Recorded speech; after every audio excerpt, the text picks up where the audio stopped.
Hey guys, Cam here, and over the past few years Apple has been expanding its iPhone range. And for the iPhone 12 generation there are 4 new models. Among those models are the iPhone 12 and the iPhone 12 Pro, and we've been sent both of those units early so we can check them out. In this video we'll give you a quick unboxing and also show you any differences between the two handsets. So let's dive in. Now it starts with the newly redesigned box, which is much smaller than previous retail packaging. As you'll find out shortly, that's because it has less in it. If you go for the standard iPhone 12, you'll get a white box, but if you go Pro, it's black. But that's about the only differences between the boxes. When you lift the lid, the first thing you get to is the phone sitting on top. You'll notice it doesn't have a ton of plastic film on it, but once we move that away, you'll see what else comes in the box with the phone. First off, there's the USB-C to Lightning charging cable. It's exactly the same on both the Pro and the regular iPhone 12. And comes wrapped up in a recyclable card sleeve which holds the Type-C end still to stop it from uncoiling in the box. As you probably already know, there's no power adapter in the box, so if you need one, you have to buy it separately.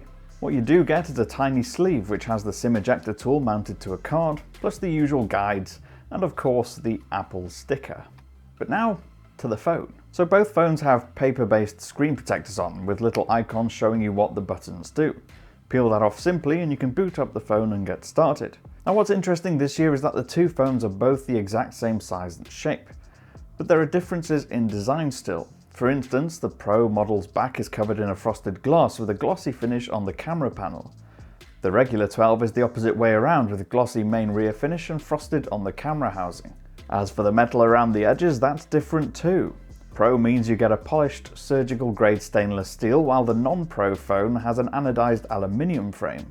But what's different for both this year is that Apple has opted for a much flatter edge around the sides, similar to the iPhone 5 series from years ago and more like the new iPad Air and iPad Pro than the previous iPhone. Apart from that, you get the same ports, buttons and the same notched display design on the front.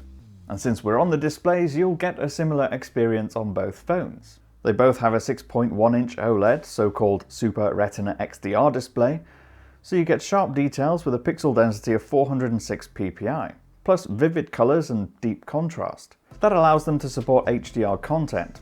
Peak brightness is the same on both at 1200 nits, but overall typical brightness is slightly higher on the Pro than on the 12. Now switching to cameras, and you get 3 on the Pro and 2 on the non-Pro.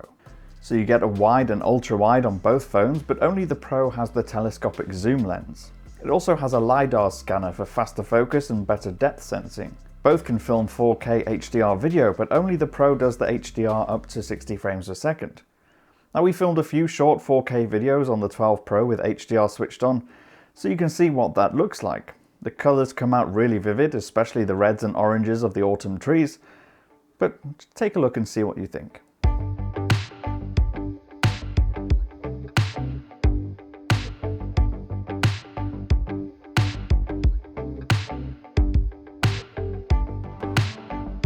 Now inside, they're both powered by the same A14 Bionic chip, and both run iOS 14, so a lot of the experience will feel the same from that perspective.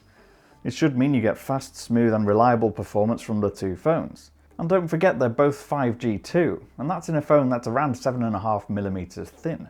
They also both support MagSafe, the new magnetic attachment system Apple designed for its wireless charger, as well as some cases and other accessories for snapping onto your new phone. So there you go, just a quick unboxing and comparison between the 12 and the 12 Pro. We'll have a lot more iPhone 12, 12 Pro coverage coming soon, so be sure to stay tuned for that, and if you want to see our full written reviews, you can check those out at Pocket-lint.com. I've been Cam, I'm at Cam Bunton on social media, so hit me up on there if you want to, or use the comments down below. If you do like this video, hit the thumbs up, it's always appreciated, and hit subscribe to make sure you don't miss any more of our videos. I'll see you again soon.